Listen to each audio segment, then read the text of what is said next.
Coming up on this Thursday edition of Daybreak, addressing the United Nations, President Park Geun-hye urges North Korea to sort out its abysmal human rights record and end its nuclear weapons program. A self-proclaimed ally of the Islamic State releases a video showing the beheading of a French tourist who was seized in Algeria last weekend. The White House condemns the action, calling it an affront to all of humanity. Plus, it was another golden day for South Korea at the Incheon Asian Games.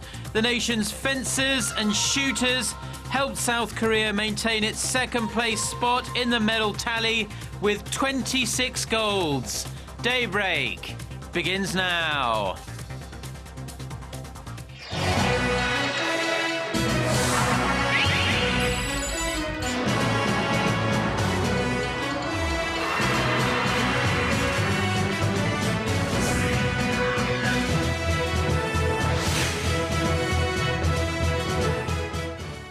Hello and thanks for joining us. To our viewers around the world, it's 6 a.m. on Thursday. It's September 25th here in Seoul. I'm Mark Broome and you're tuned in to Daybreak. Our top story this morning, President Park Geun-hye made her grand debut at the UN General Assembly on Wednesday local time. The South Korean president used the opportunity to outline her North Korea policies to the international community. Our Chae-Yu-sun filed this report from New York. While urging Pyongyang to lay down its nuclear arms and to start looking after its people's livelihood, President Park also asked the world leaders for their cooperation in first tearing down non-political barriers between the two Koreas. In particular, she talked about her earlier proposal to build a peace park in the peninsula's demilitarized zone.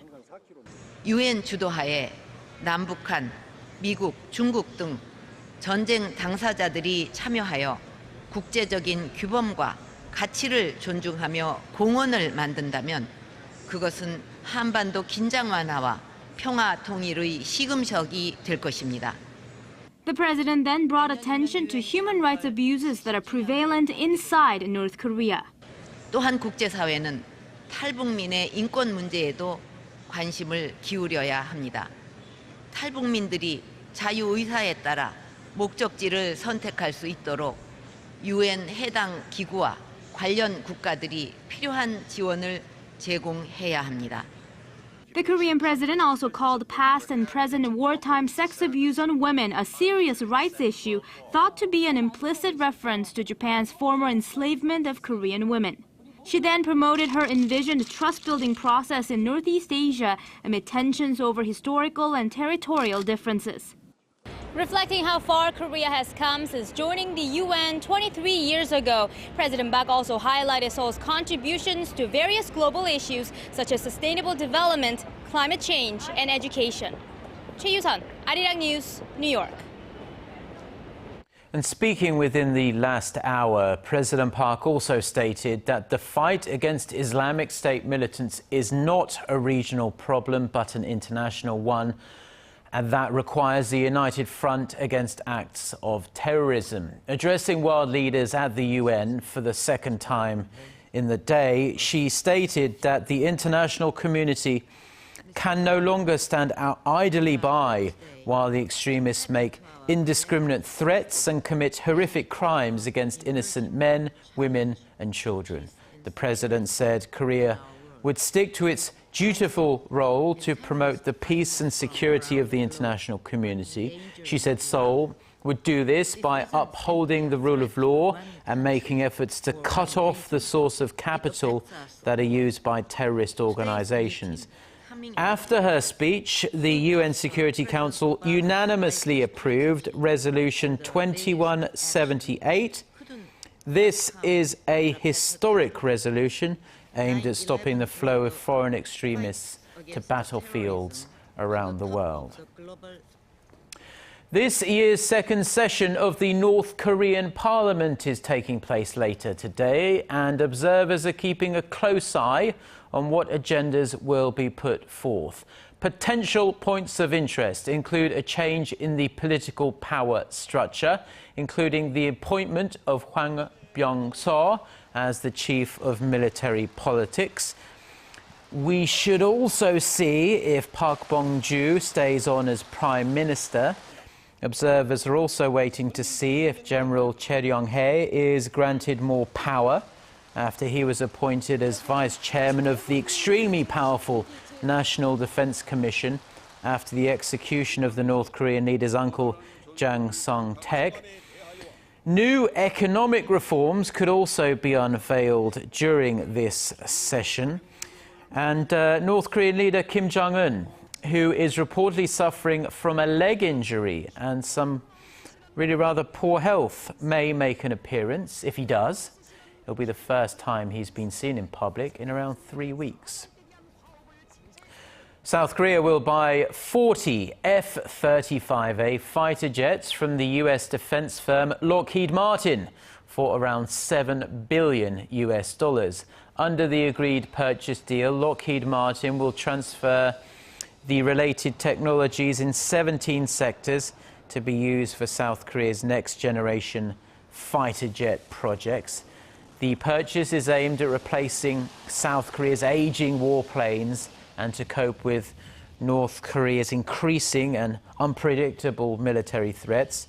Now, according to South Korea's Defense Acquisition Program Administration, the new fighter jets will be delivered to the South between the years 2018 and 2025. The F-35A is the Pentagon's most expensive aircraft program, and other international buyers include Britain, Israel, Italy, Australia, Canada, Turkey, and Japan. And while we're talking about some of the world's most sophisticated military hardware, some of the most powerful and technologically advanced missiles have been raining down on Islamic State positions in Syria over the last couple of days.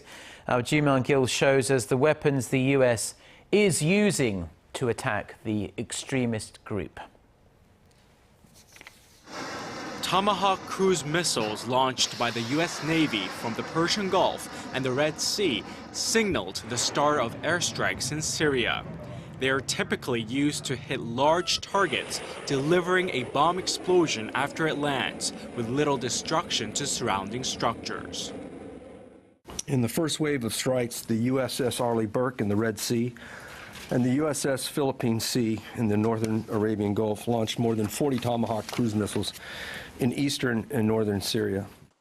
The F-22 Raptor, Pentagon's most advanced stealth fighter plane, made its combat debut in the sensitive Syria mission.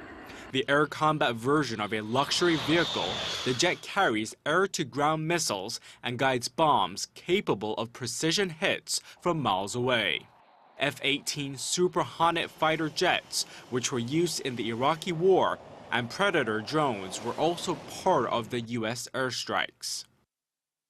These strikes were taken as part of the President's comprehensive strategy to degrade and ultimately destroy ISIL and to protect the United States and its partners. The onslaught of U.S. warplanes against Islamic State strongholds and facilities clearly displays the American military's might in its campaign to bring down the network of enemy forces. Ji Myung-gil, Arirang News.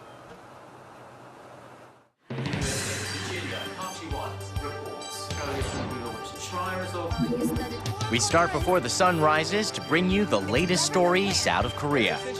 We also lead the way with important global coverage. Stay on the pulse of what is happening with Daybreak.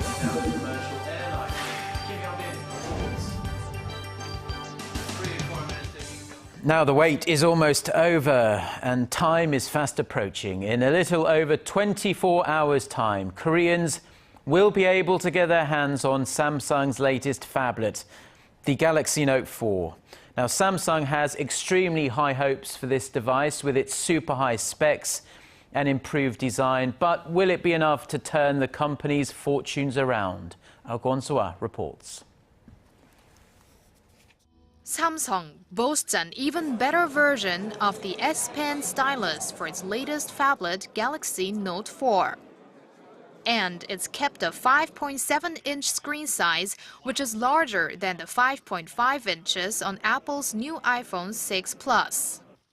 Whether they'll be enough to win the fight against Apple's larger-sized iPhones remains a question. It won't be easy to overcome the difficulties for the time being. The release of one product is not going to help Samsung turn around in the short term.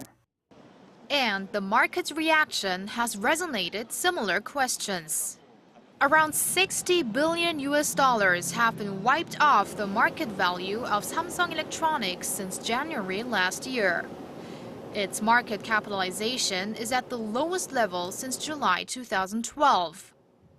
Meanwhile, its arch-rival Apple is enjoying the record-breaking 10 million sales of its new iPhone 6 and iPhone 6 Plus models, which was reached just 3 days into its release.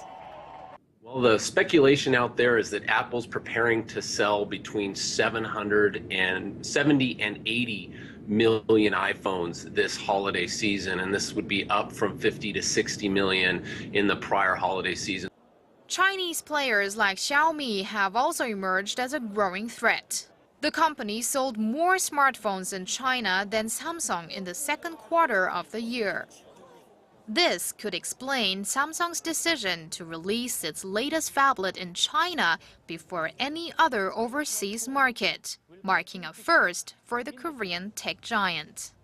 Kwon So-ah, Arirang News. Now, the Korean government is looking to give domestic manufacturers a few more reasons to bring their overseas plants back home. The Trade Ministry says it's looking to change the law on Korea's free trade zones that allow easier access to returning companies. Now, there are currently 13 designated free trade zones which provide firms with various benefits such as tax breaks. About 60 local companies have reportedly agreed to bring their facilities back to South Korea, this since the year 2012, while a dozen others are committed to doing the same over the next 4 years.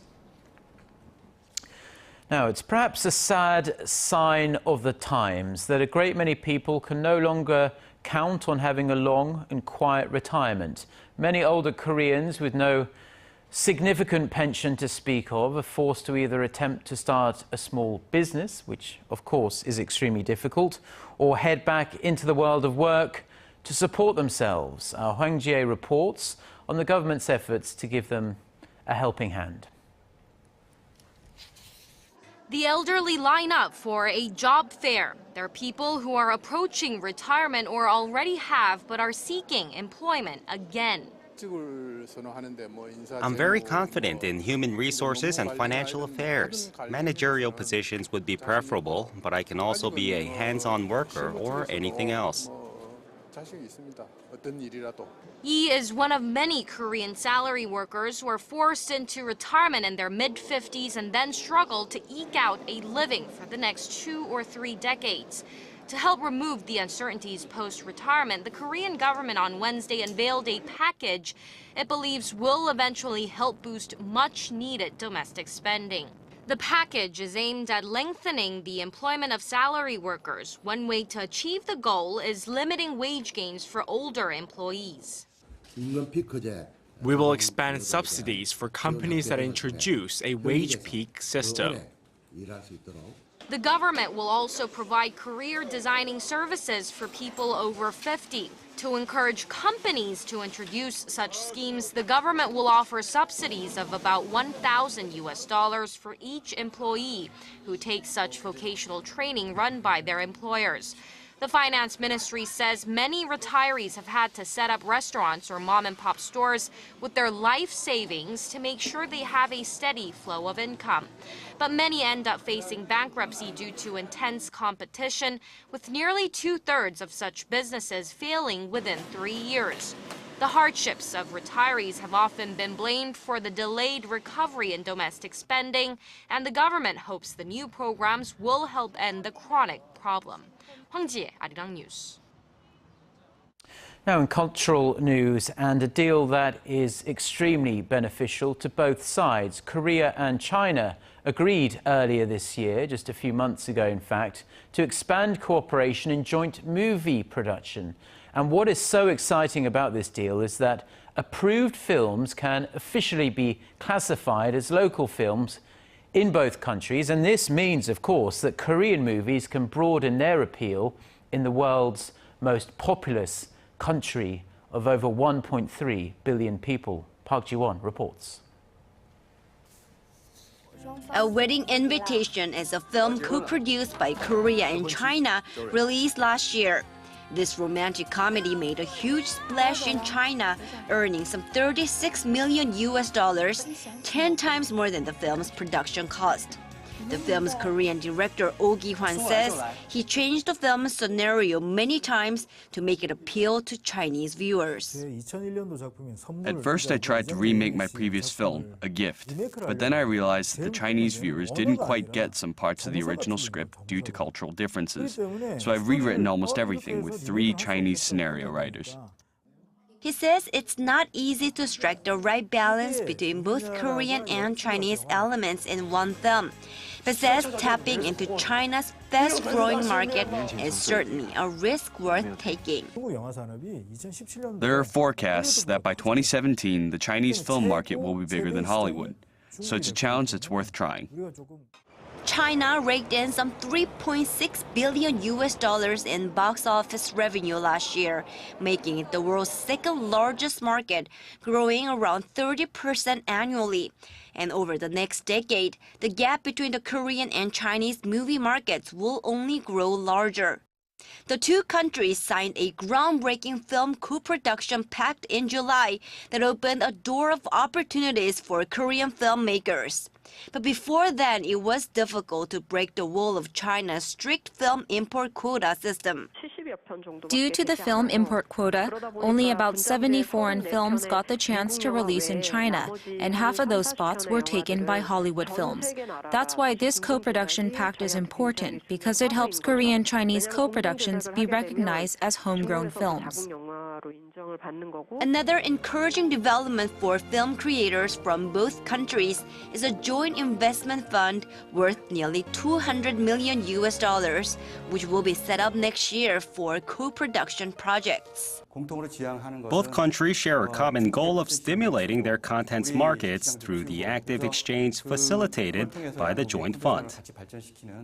The joint film projects are shaping up to be a win-win strategy, allowing seasoned Korean filmmakers to test their creations in a bigger market, while China can gain from Korea's production experience and expertise. Park Ji-won, Arirang News.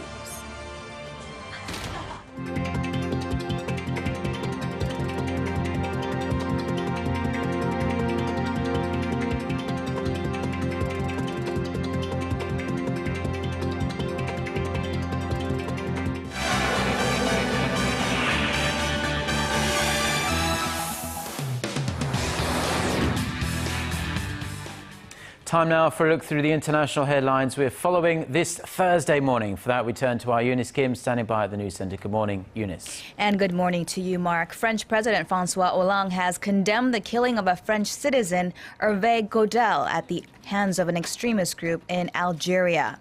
The Jund al-Khilafa, or Soldiers of the Caliphate, pledges allegiance to the Islamic State group. It released a video online showing the decapitation of the 55-year-old French tourist who was abducted on Sunday in Algeria while on a mountaineering trip. The group said the beheading was revenge for France's continued airstrikes in Iraq, despite its demands to halt them with the 55-year-old's life in their hands. France was the first country to join the U.S. campaign against Islamic State militants. At the United Nations, a visibly upset François Hollande vowed to press on in its fight against terrorists everywhere, while remember Godel as a man full of enthusiasm and a lover of mountains. We are receiving news this hour of fresh coalition airstrikes, this time targeting Islamic State-controlled oil installations in East Syria. This according to U.S. officials. The assault does follow Wednesday's airstrikes that struck 5 targets. The U.S. Central Command had confirmed an American sortie and a coalition plane hit an Islamic State staging area in Syria near the Iraqi border and damaged 8 vehicles. While in Iraq, it targeted more vehicles, a weapons storehouse, and an IS fighting position near Baghdad and Erbil. The strikes came less than a day after the first round of fierce aerial assault Tuesday, but the extremists nonetheless continued their advance to a Kurdish region in northern Syria, where refugees told of burnt villages and beheaded captives. Pope Francis has raised his voice in an appeal to the world to do their part in eradicating the Ebola epidemic raging in West Africa. At the end of his general audience in St. Peter's Square on Wednesday, the pontiff urged the 30,000 faithful to pray for the audience as well. This marks the second time in 2 days that Pope Francis has raised the issue. He issued a similar appeal during a meeting with bishops visiting from Ghana one day before. And in India, it is celebrating the success of its historic space mission to Mars, marking the first country to do so on its maiden voyage. After traveling more than 600 million kilometers, the robotic satellite established a stable orbit around the red planet on Wednesday. India now joins the U.S., Europe, and former Soviet Union in successfully launching a spacecraft to Earth's neighbor. The Mars Orbiter mission will now begin scanning the planet's atmosphere for traces of methane, which may provide evidence of life. The landmark space mission has also been praised for its low cost of $74 million. In comparison, NASA's Maven probe reached Mars on Sunday at a cost of over $670 million.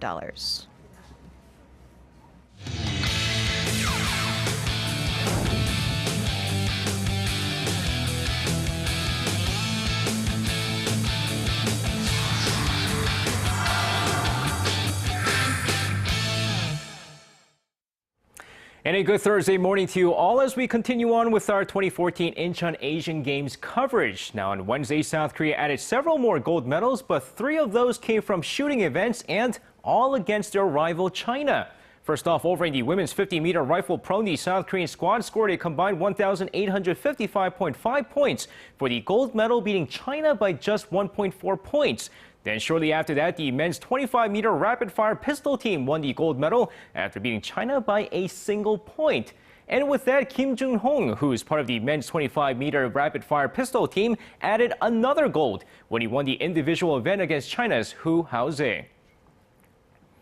Now, many Korean fans in the nation have high hopes for Son Yeon-jae in the rhythmic gymnastics event, and now even more after she won Korea's first ever medal during the 2014 World Rhythmic Gymnastics Championships in Turkey. Now, Son Yeon-jae, who won bronze medal in the hoop event after scoring 17.966 on Tuesday, returns to Korea after the World Championship and has to quickly prepare for the Asian Games.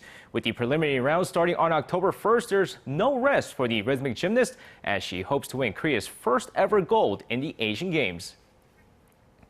And later tonight, we'll be treated to one of the bigger rivalries in the Incheon Asian Games as South Korea's Yang Hak-sun is set to face off against North Korea's Lee Se-kwang over in the men's vault event.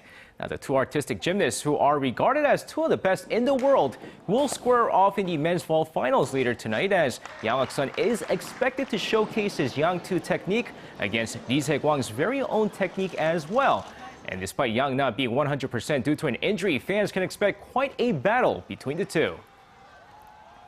And now shifting over to baseball, where the South Korean national team faced off against the Chinese Taipei on Wednesday night in what could be the preview of the championship game on Sunday. With the Kia Tigers' Yang Hyun-jong taking the mound, he gets some early run support when the South Korean national team scores 7 runs in the first inning, including Nexon Heroes Kang Jong-ho's 3-run home run and Doosan Bears' Oh Jae-won adding a 2-run shot as well. Korea's pitching continues to shut out their opponents as Korea cruises past Chinese Taipei 10-0 as the game is called after 8 innings. And now finishing things off, South Korea added a number of gold medals on Wednesday, including Kim Ye-ji, who won Korea's second ever gold medal in rowing after finishing first in the women's single sculls event, as well as the men's saber and women's foil teams who swept the gold as well. Meanwhile, North Korea added a non-weightlifting gold when Hong Eun-jung won the women's vault gold. So with that said, let's now take a look at how the medal standings look after 6 days of the Incheon Asian Games.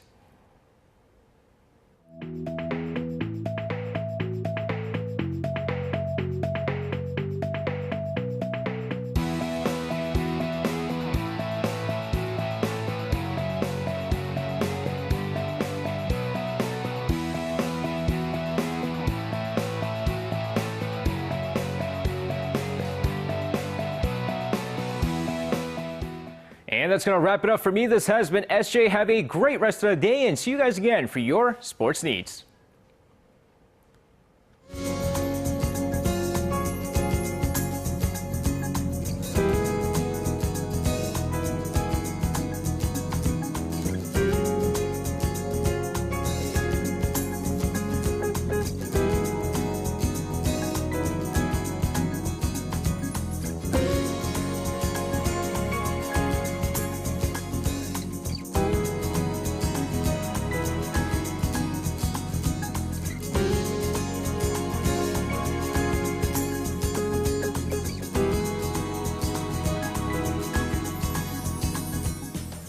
Well, that's going to do it from us. Korea Today is coming up at the top of the hour. Have a great day and thanks for watching. Goodbye.